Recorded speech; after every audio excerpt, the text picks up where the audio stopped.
get ready to learn about localizing your game with Alexander Preymak.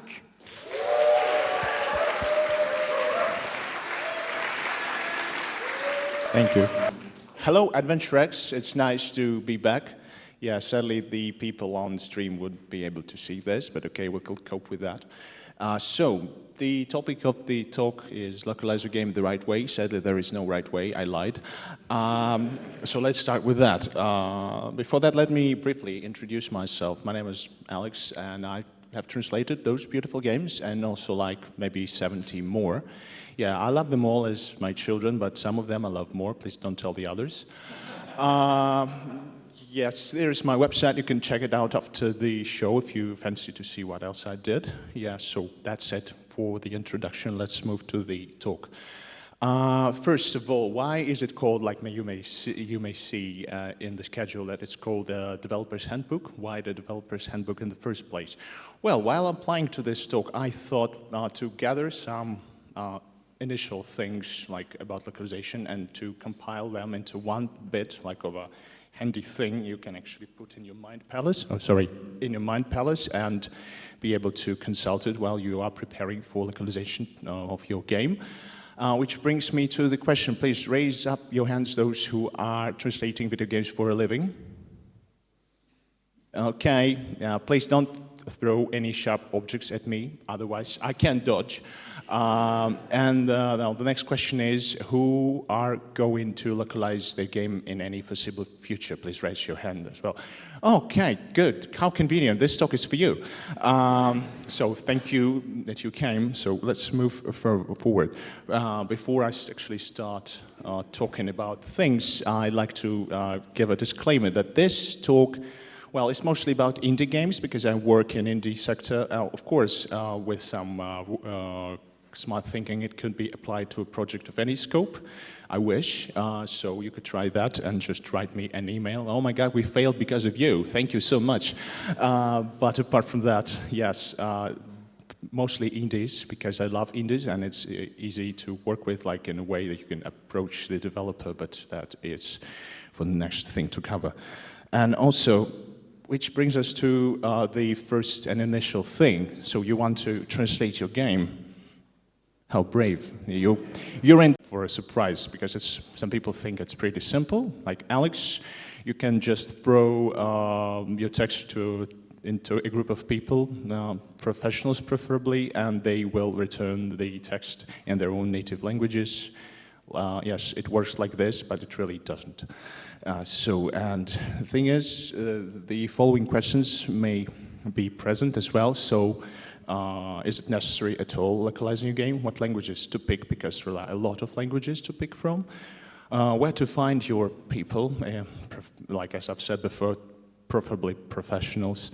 Will it bring you more money and more players? So maybe for some people that is a question to ask. And the most essential question, do you have the guts? Because, well, maybe I'm too hostile with that, but yeah, that is just how it is. We're trying to minimize the risk, but still, some people don't know what they're dealing with. So I'm here to simple it up for you. So, and where to start planning your localization? The answer is now. Those people who raised their hands, please do start planning it now while I'm doing this, during this talk, and you can see, because yeah, you want to do this. And I want to stress the point, so we are freelance translators mostly, because I represent like translator collective called Warlocks, and there are a lot of people like us in the wild. We can do things for you, but please don't come to us in the middle of the night saying, yeah, please translate this 42 words for us this instant, because that's not how it works. But if you do want this, just pay us more money.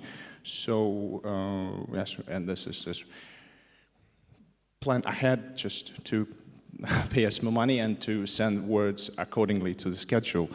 And that's the thing. And how and where to find your professional translators? That's actually like both an easy question to answer or a hard one. So there are a lot of us in the wild. First of all, I mostly stick to translator collectives. I'm a little bit biased here, which is good. So I am a representative of Warlocks, one of the co-founders, and we also have those good people from the Void, Dragon Baby, Prismalog, and Context Heroes, who are actually also translator collectives, and you can come to them. You can come to all of us, like present us with your pitch of your localization, and we will quote you. And you can choose what should you bring to the table for the negotiation process. It's pretty simple, like the title of the game, what do you want to localize? And the word count, which is like the core thing. So we do want to know how many words we'll be having, and like any additional services to provide to you, because we, as translator collectives, we do also provide additional services like fonts, graphics maybe sometimes, and also localization testing. So play testing was an essential part of the translation process, and it should be discussed and covered separately. So that's the thing. And where to find translators? Mostly on social networks. You can just Google those names of those translator collectives I've presented before and find us online on our website, because in this time and day, every translator collective have their own websites, which is that's a modern thing to do. And also we are on numerous social networks like Twitter, X, and Blue Sky, and whatever. So you just find people you want to connect with, DM them, and just do the pitch. Here are our things. If you want to find us and me online, here's the thing. Why choose us? Like, why not to go to like a bigger vendor like Keywords or Lionbridge or whatever? So if you're in India, of course, it's better to stick with smaller groups, because it's manageable and approachable. And we, like, first of all,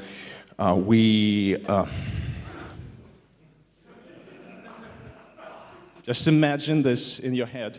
Yes, first, we are approachable with money. We have negotiable rates, and if you can't afford like to pay us like a lot of money, at least we can negotiate like a fair price for you if we see that you are willing to actually localize your game.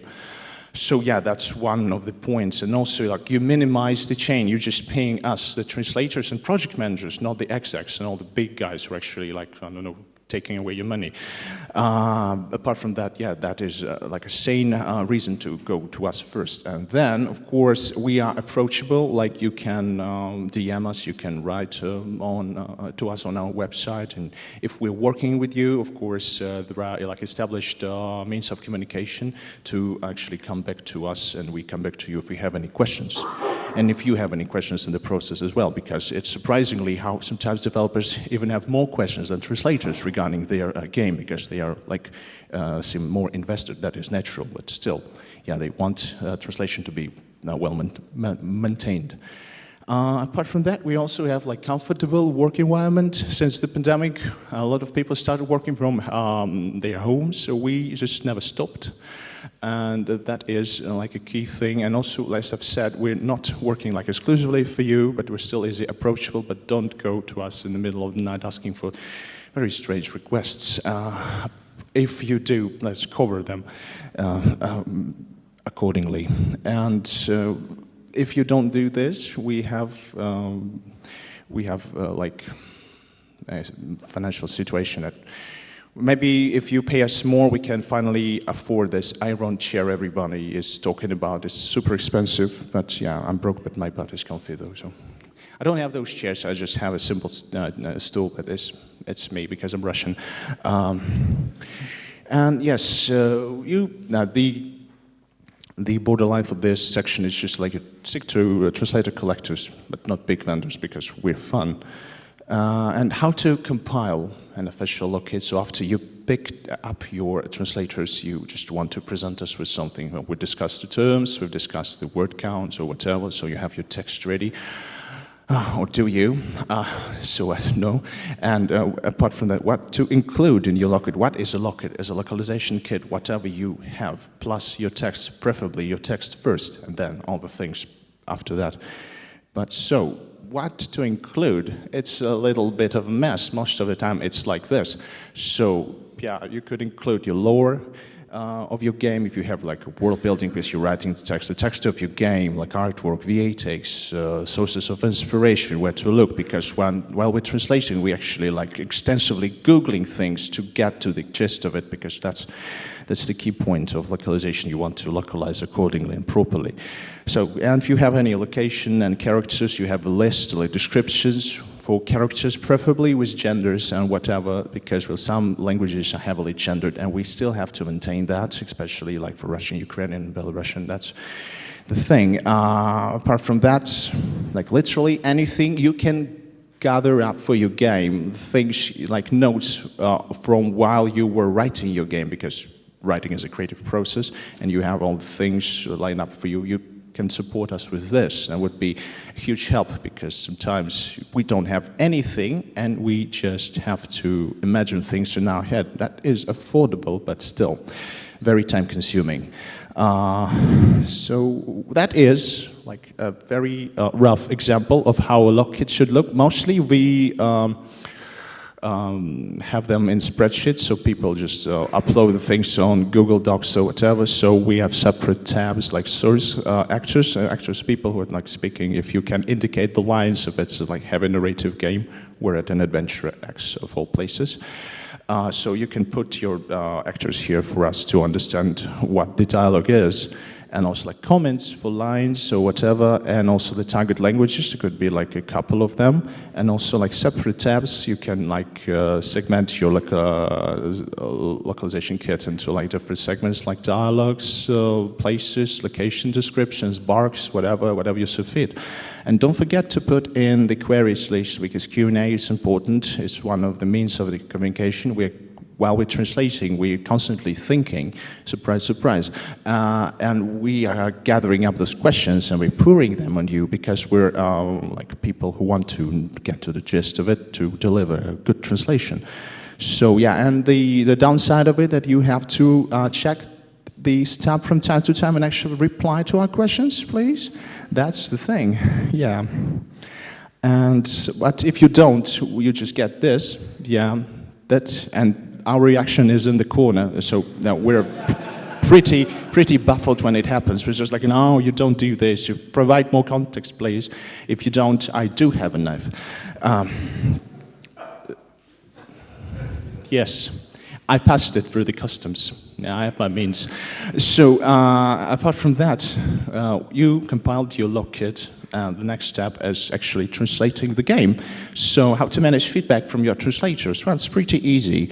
You just keep translators in the loop. That's rule number one. You don't hide anything from us. If you are hiding things for us, that's not good. So just if you have any updates on your text, if you're just changing any lines or whatever, please do inform us, because it may get out of hand. It could be really messy, and nobody likes it, because when you translated a line already and you suddenly have to retranslate it for like with a different context or whatever, that's not good for the integrity of your localization. You have to constantly recheck things before, because if you change one thing, it may gradually lead to changing to like a completely another set of the things that you don't think that you could be changing, because that's how languages work.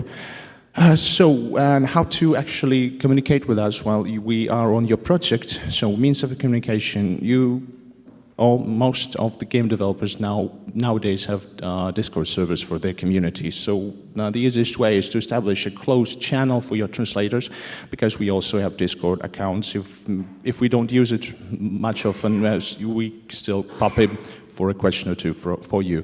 So just put us on this closed channel. That would be nice. Also, if you use messengers, for example, as we use Telegram in Warlocks quite extensively, so every single project gets a separate chat, and so we have like all the translators in there, and project manager, which is also like one of the translators as well. Sometimes we add the developers there, but no, mostly it's just like between us. But yeah, coming back to Discord, yes, actually a plus of this, like, is you can have actual developers on Discord, so you can communicate directly. And also, yeah, don't forget the mentioned before QA tab on your spreadsheet. Yeah, and also, once again, please do check it from time to time, not in a week, like day by day. And talk with us. We're fun. Yeah. And don't forget to tag people if you're on Discord or on Telegram. It saves lives, because when you change things or you want to ask a specific question, like for any other language, just make sure you do this, because that is helpful. People they check their chats from time to time, and they tend to reply it. And when you actually translated your game, like it's all translated, preferably proofread as well, you want, if you have time, and you have to actually allocate time for that, you have to put some time for localization quality assurance, LQA, which is a huge thing, because you don't know. This is LQA most of the time. So you just know where it's pouring from and where it's coming. So try to apply this, and you will be a happier person, because, well, exactly, you just couldn't imagine how many things could rise up when you actually put your text in game, like the translated variant. For different languages, there are different problems, and possible problems are like overlapping of text. Like, for example, like in German or whatever, you have this small button, and in German it's this long. And imagine the surprise of a player when they see this. And also like mistranslations, because as I've said, even with all the things provided for your log kit, like all the possible lists of characters, low descriptions or whatever, text is still a living organism, and you just can't just stick to it. You just need to see it in the wild, like in your game, how it was intended to be. And well, that's why it's preferable to put it in the game to see, and that will help you. And also, like, the thing that is my personal enemy as a Russian translator is missing fonts, because, well, for Latin-based languages you might have fonts inserted, but when you insert your translation and it is just showing you a default font, it doesn't look quite well. And of course, for all those things that are left after putting your text into your game without properly testing it, of course, players will scold us translators in the reviews, and that is not good at all. Well, I don't think so. And the possible ways of making this happen, like the testing, you have like the Steam beta branches. If you're a developer, you're aware of this. You can like manage multiple builds, and you can set up a separate build for your translators and update it constantly. From time to time. And also, if you don't use this, just use Google Disk with a password protected thing, and that will do. If you just haven't published on Steam and don't have like a dedicated page, if you maybe go in for itch or GOG or whatever without Steam, which is rare these days, but still. And that is a small attack, but it's not so bad. Please update your test build with the most recent texts and avoid doing that. That helps us avoiding doing double amount of work. But before that, please tell your translators not to touch the log kit, to freeze the text, just update the build, and after that, we can do whatever we want with the test build. Because if you just update your test builds with the text which is still in the process of proofreading or whatever, it's not helping at all. It will take more time to actually brush through it and do the stuff, and that will like a lot of extra work, which is not good. And you're still paying for it after all. And be prepared to get a lot of feedback, because, yeah, as I've said before, you'll be surprised how messy that could be. Like for different languages, there are different things to cover, I see. Yeah, and also papyrus. And also, yeah, if you are into fonts, you want to stick with making fonts, and at least like wanting to look for fonts which look alike. And I personally use myself FontForge and Calligrapher. I make my fonts myself. Those are the fonts I made for Return to Monkey Island, most of them. And that was like quite a good-looking game to start with. And that's the font I made exclusively for this presentation as well. I love my fonts. I also want to localize graphics, because that's sometimes essential. Although those are all the things you could localize if you want players to immerse more in your game. That are the examples from Return to Monkey Island, from the Russian version. Actually, you can see we localized all of the signs for people to actually see what they say, which is pretty good. We did this for all of the languages except the Asian ones, and people liked it. So that is a lot about, that means a lot for like actually getting into the game. And and after you actually do all the things, there's still like console certification for different languages, right? Different terms for different things like gamepads or whatever. So you want to mind that and have separate lines allocated for those things, because this is why I have trust issues. You press X to win, and if you want to avoid that, you just substitute your words, your terms with icons. That may help, but still, you will be getting some messages like please reconnect your controller. And in Russian, those are completely different words, both for PlayStation and Xbox, so you have to mind that.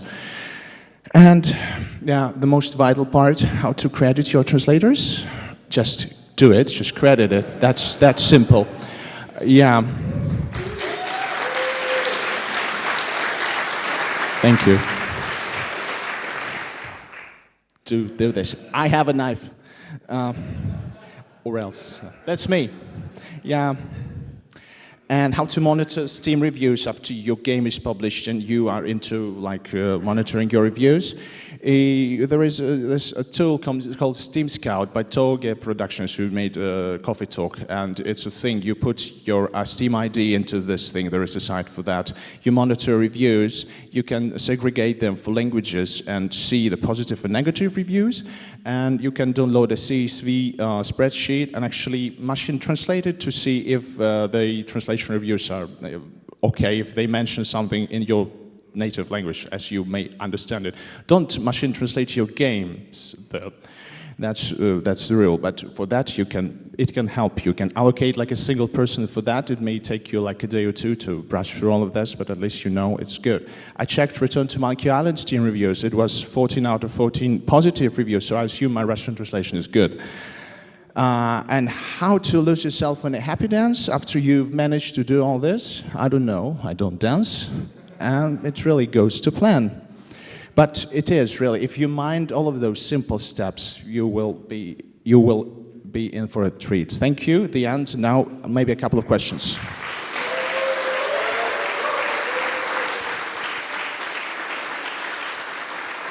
Thank you, Alex. And I think that's the only time that the slides have got an applause break on their own. So a second round of applause just for the slides. And we are taunting the people on the stream who did not get to see any of that. Hopefully, maybe you'll share that on social media, some of those things. Maybe people will see. I will share it somewhere, I guess. We'll share it somewhere. Yeah. Pay attention. Does anybody have a question? Can I bring you the microphone? Okay, who, please. Yes, Ali is regulating the questions. Okay, I see. Yeah, okay. Yeah, I will remember that. You said about people not coming to you with strange requests in the middle of the night. What is the strangest request you've had from someone? Well, the strangest request, like in localizing, because I didn't get the first part, sorry. Because you talked about don't send us strange requests in the middle of the night. I was just curious what... It's like, it's not that strange, but sometimes like sudden requests, like do this yesterday, and I'm like, why? Like, why should I do that? Those things should be talked about most of the time. And sometimes people just don't know how the localization pipeline works. That's why I'm here. Yeah, thank you. Because I always ignore you over there. Meow. Is there a hand up in this corner? I think I saw.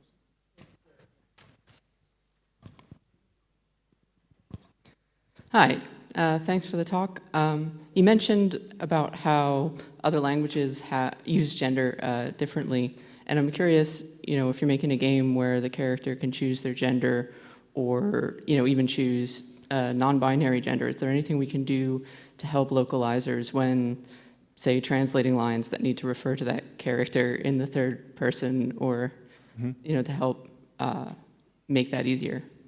Yeah, I see your question. I deal mostly in adventure games where you know the gender of your character. I haven't translated any game that you can actually pick a gender, but I've translated Goodbye Volcano High, just the recent visual novel that came out in August, I guess, and the character is non-binary, so we had to actually research the thing, how to approach this properly, like in Russian, and I hope we managed, because I know that they chose the same approach for Baldur's Gate 3 in Russian to represent non-binary people, which is good. I guess we're following the same road here. Apart from that, just research your things. It's approachable if you know where to look, and if you're into it. I'm into all sorts of things, and I'm for representing anybody in games, and if my translation helps, that's good. I don't know if I replied to your question correctly.